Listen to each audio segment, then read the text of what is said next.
Well, hey, I thought it'd be important since this is a podcast and people are just going to be hearing your voices. Why don't you go around the horn and introduce yourself and kind of say what you do for the team, and then we'll kind of get into what the team is and what you guys are all about. Hey, Marc, you want to start it off? Oh, I got to start, huh? Well, hey everybody, I'm Marc Hoover. I know a lot of the people here on Relics Radio. What's funny is, I don't know if you remember this, Ken, but I actually booked the talent for Relics Radio for about a year and a half before yes, you did. Exited off and did that. So it's great to be back, and my role with the team is metal detecting, and also as a diver if we ever get to the point where we need that.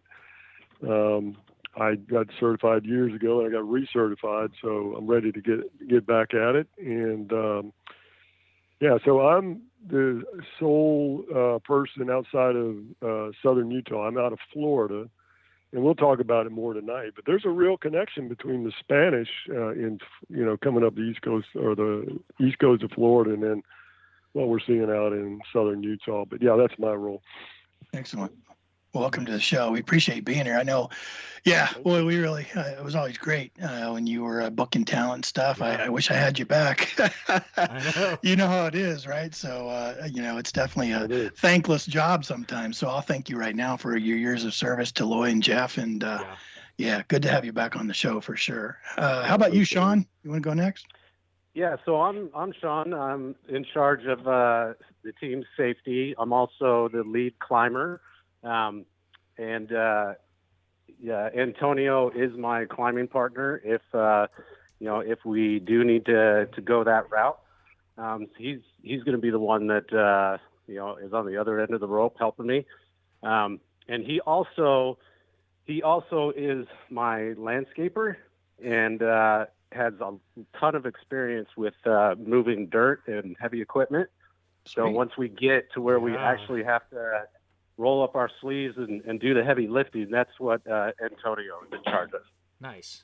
Great. Good to have people like that with you that have that experience. Moving dirt isn't as easy as some people would think, especially large quantities. Large amounts, yeah. Very good. Yeah, the man is quite the master of it, and he's not here to toot his own horn, but he's also our Mexican MacGyver. We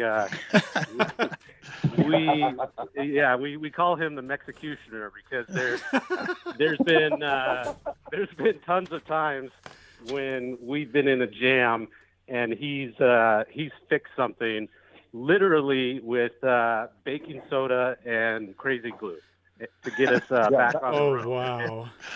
That was crazy. Now, picture this, what Shaun just said. Our team was above 10,000 feet in elevation on a lone peak in a huge known mountain range in Utah. We've been up there for 3 or 4 days. I think it's 3 or 4 days. Been out there camping and stuff like that. We're coming down this hill. We're pulling the ATVs, the UTVs. We had tons of equipment with us. And we're going down this, what would you say, Shaun? It was at least 15-degree angle, downhill slope? It was probably the roughest, trail that we've ever been on. We had to take the trucks to pull all the equipment up. In hindsight, next time I go up there, I'd rather take a UTV, but we took the trucks and all the way down. I think Antonio, the road was so rough that he snapped his front end drive shaft, and one of the little four-wheel sensors. Drive shaft. Oh my gosh! Right, one of the sensors broke, so he had to glue that in with homemade epoxy. It was pretty impressive. Wow. That is Sunday. That's a talent. When we came down the mountain and his truck finally got stopped, we were stuck. We couldn't move anymore. We happened to be just a couple miles out of the nearest town, which was called Camas, Utah. And it was Sunday, and the population of this whole area might be 3,000, 5,000 people. So it's a tiny little town. And so no one was open. Even if we wanted to get auto parts, we wouldn't be able to. So Antonio, like Shaun said, he's taking baking soda and all this kind of stuff. He ended up getting us all the way home, and we had roughly, I think, 400 miles to get home. So his little quick fix got us all back here, which was really crazy. Oh, that is crazy, man. Very, very valued member of the team. Absolutely. Good to have somebody like that around. Hey, Todd, how about you? You know, you and Tony and I share something in common. We do a little prospecting and look for that color in the pan. Tell us who you are and kind of what you bring to the team. Yeah, I'm Todd Anderson. I've been treasure hunting and prospecting for about 30, 40 years. Got a couple of claims out here in Utah. Had some others around Idaho and Utah, but I bring, the gold mining, the mineral knowledge, and just my experience over the years. And playing the harmonica.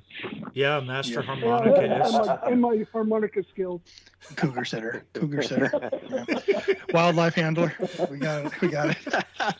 Hey, Todd, welcome, man. We're glad you could make it here tonight. And is it hard kind of keeping these guys, on track sometimes, Todd? We're like, I'm sure it sounds like you guys have a great time on set, and while you're out, treasure hunting and giving each other the business. We're hoping to see a bloopers reel at some point there, Tim. Oh, yeah. That'll be good. That's not a bad idea. Yeah, Christmas we bloopers had reel. a good time. That's the number one thing is to have a good time, and we try and show that we're up there looking for things, and we're researching, we're exploring, but ultimately we're trying to have a good time. We're having fun. Yeah.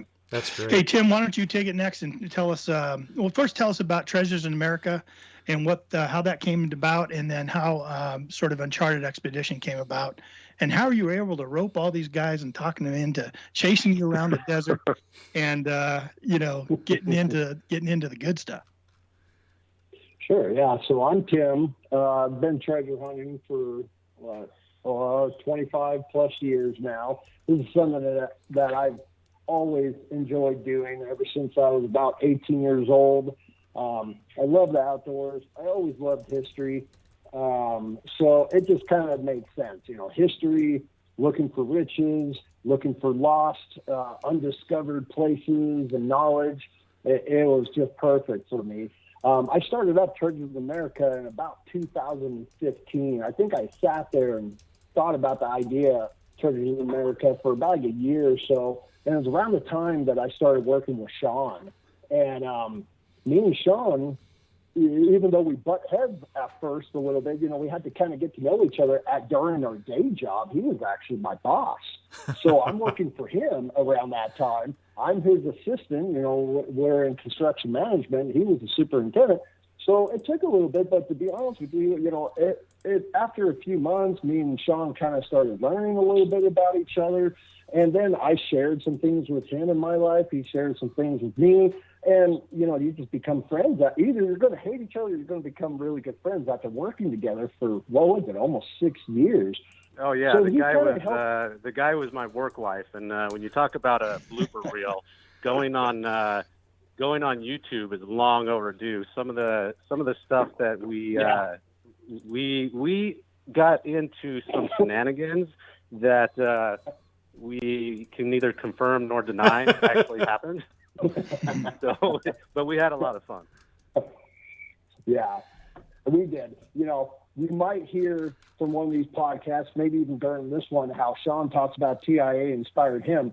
But one thing that I have not mentioned to the public is that Shaun actually helped inspire me to start TIA. So, as we became friends, I told him I was a treasure hunter. He kind of looked at me like, well, treasure hunting is not real. There's no way.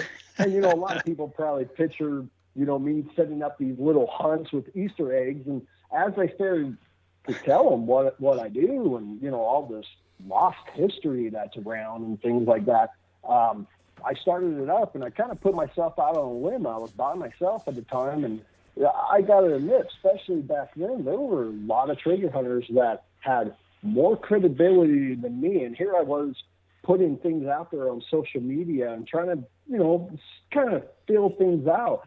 And it just worked out, and Shaun was right there along with me. So, we just went from there, and that's how we ended up where we are now.